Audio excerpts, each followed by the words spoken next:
tuharuye ibiharuro mbere biriko biraduga gushika mu kwezi kwa12 twiyumvira ko tuzoba twungutse imiliyaridi 11. muzo butohoze mu mabanki ari mu gihugu murayazi, kiretse ngira ngo banki nkuru ya Repubulika wa Benede yari ngaharambabarira, si ukuvuga ko batunguka, bahunguka mugabo ntibashikira banki durarute.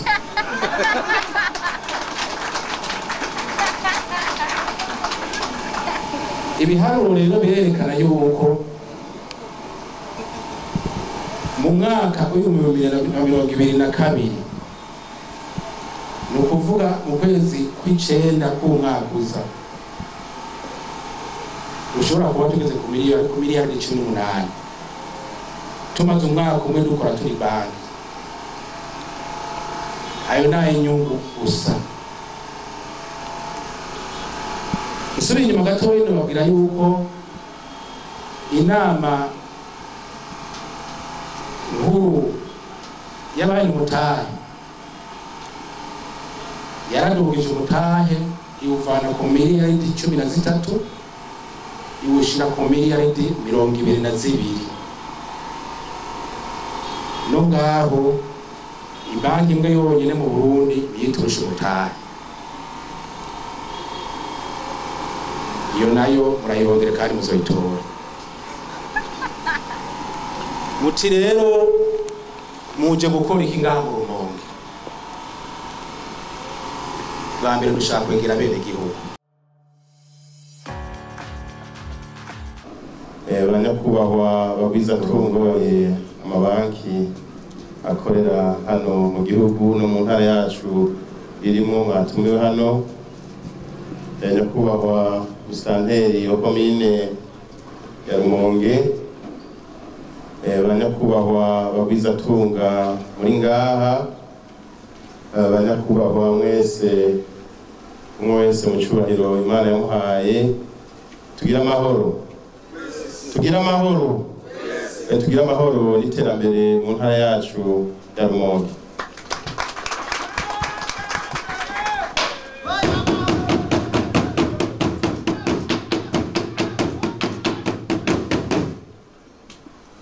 Mfashe kano kanya bwa mbere na mbere dushimira Imana yakoze ibi, kubona uno munsi uri hejuru twungutse iyindi banki. Bwa mbere na mbere nagomba ndabamenyeshe ko muri no ntara nibaza ko ata banki yindi isigaye inyuma, zose ziri ngaha kubera ko nkuru yazo ariyo BRB isanzwe iri ngaha haraciye igihe gito. Kandi ndagomba amenyeshe abari ngaha na cyane cyane mwebwe bashasha BHB, twagomba tamenyeshe yuko tuzobaherekeza mu iterambere mugomba kumushikako muri ntara yacu ya Rumonge. Na mwaburya intara nkuko mubizi imaze imyaka 7 igomba ikwize, irakeneye guherekezwa kandi guterwa intege mu byerekeye inyubako, mu byerekeye imigambi y'iterambere iboneka. Rero turiyemeje ko tuzobashigikira mu migambi yose, mu byo musaba byose dushobora, duherebwa amategeko tuzobifashamo.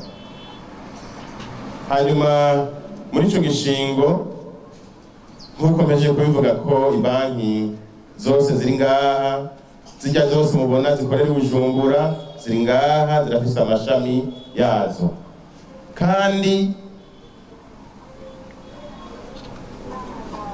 iyinaniwe n'itaronka amahera, iyinaniwe. Naco bituma nagomba kubasaba bwa mbere na mbere mu byo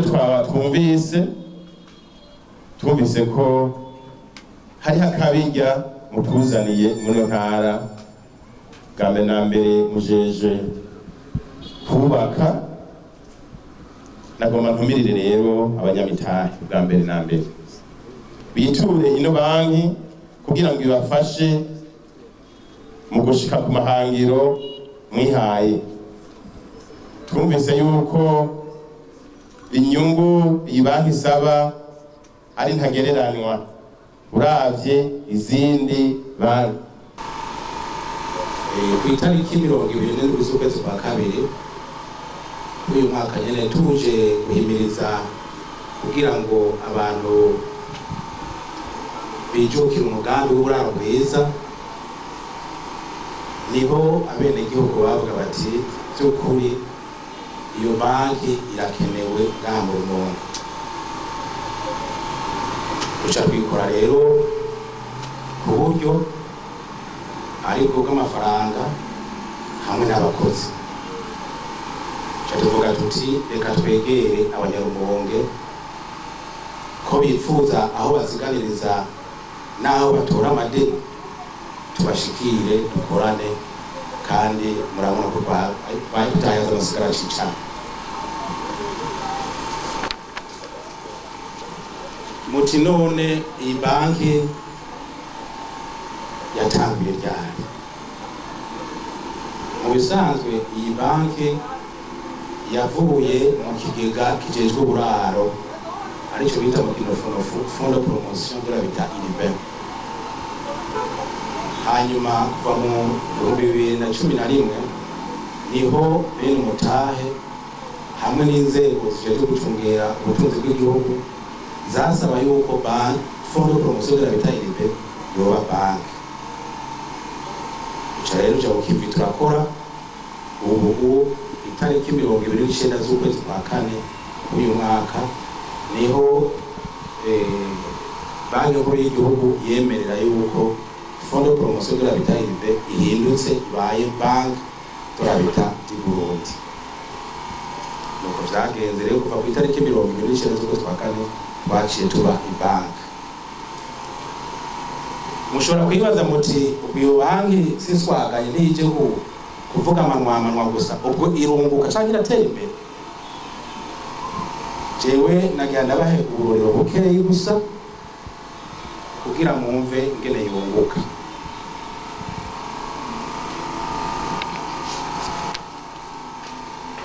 Mu mwaka w'ibihumbi 2018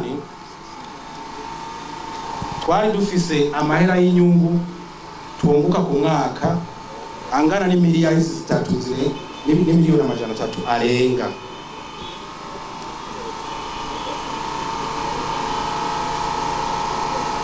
Aho hari muri 2019, ariko muri 2018 twari kungutse miliyoni 2 n'imiliyoni 800. No kuvuga yuko twateye imbere intambwe 16%. Mu bihumbi 2020 twungutse imiliyaridi 7.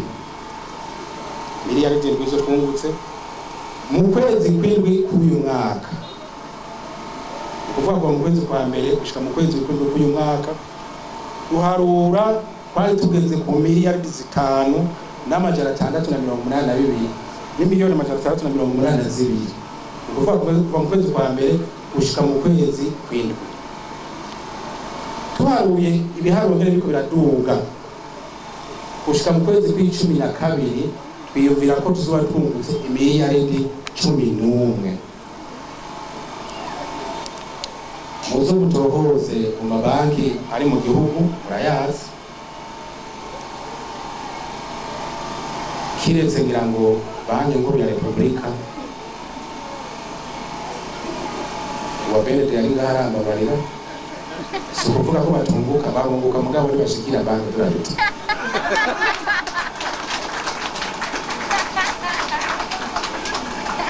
Ibiharuro rero birerekana yuko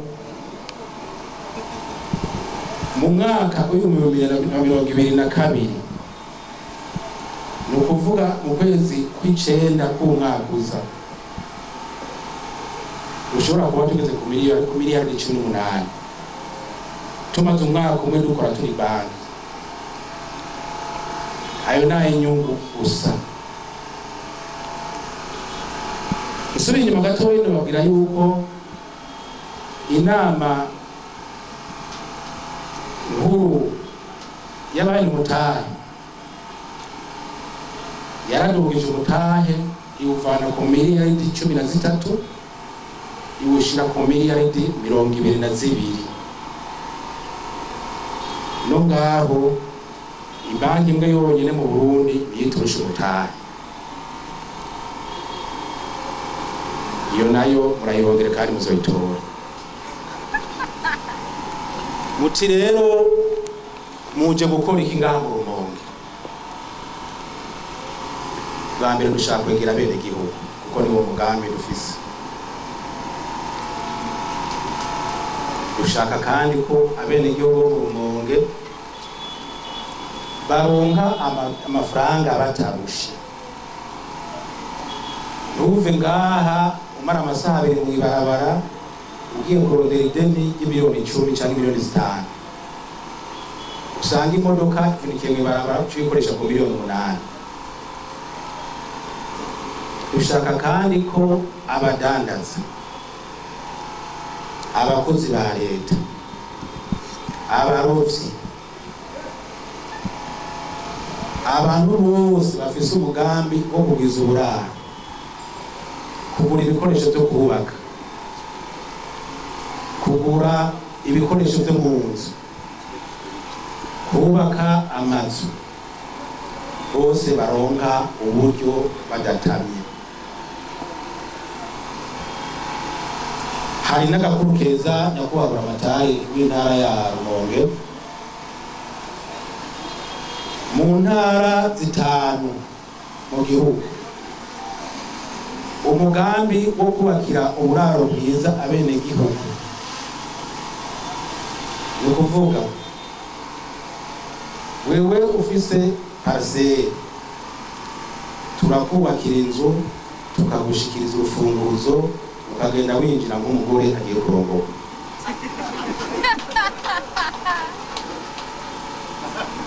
Mu ntara rero 5 ni ukuvuga igisagara cya Bujumbura, igisagara cya Gitega, igisagara cya Ngozi, Rumonge, Mengo na Makamba niba atari Kirundo, ibintu nk'ivyo. Izo ntara ya Rumonge irimo. Mudufashe rero nyakubahwa Buramatari kurondera ibibanza vyiza bihurumbirwa n'abene gihugu, hanyuma tubakira izo nzu. Izo ari inzu zigerekeranye zigera ku nivo ya 4, hashobora kubamo n'imiburiburi imiryango 40 mu nzu imwe, n'imiburiburi imiryango 40 mu nzu imwe. Nimwavuga ati mu Rumonge uyu mugambi turawijukiye nimutwubakire inzu 1000, ico si kibazo iwacu, iyo ni nyishu. Amafaranga arahari, mwayumvise naho tufata ayo tunguka gusa izo miliyoni 18 tuzorunguze mu kwezi kw'icenda ku mwaka gusa, tugaca twubakamo inzu gusa. Rumonge yabigura n'abazibamo. Nyakubahwa rero mwantumwe y'umushikiranganje banyakubahwa mwese muvyagiye ngaha, twagomba dusozere dusubira kubashimira cyane cyane dushimira nyakubahwa y'umushikiranganje, dushimira Buramatari, dushimira na mwebwe mwese mwigoye kwitaba bino bintu. Tubashimira twongera tubaha ubutumwa, nimwe mwishikiye kuruhuka, nimwe mwashitse ku kivi, murabonye inyubakwa nziza nk'iyi, atari bya bintu byo gupanga. Inyubakwa turiyubakiye, twagombye kubereka yuko atari banki nyana, tutaje gusembera, tubereke ko dushoboye.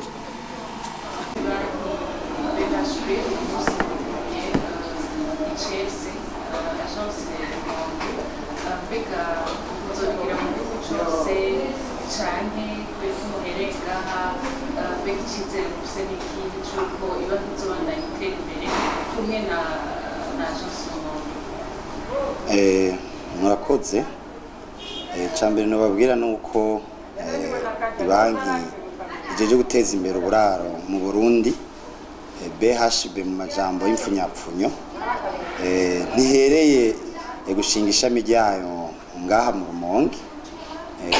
Ishami nk'iri ryarashinzwe Igitega, rirongera rirashingwa n'Ingozi, haraheze umwaka. Hanyuma ico gihe yitwa ikigega kijeje guteza imbere uburaro mu bisagara byo mu Burundi, FPHU mu majambo y'imfunyapfunyo. Gutera imbere rero nk'uko mwagiye muravyumva mu majambo atandukanye,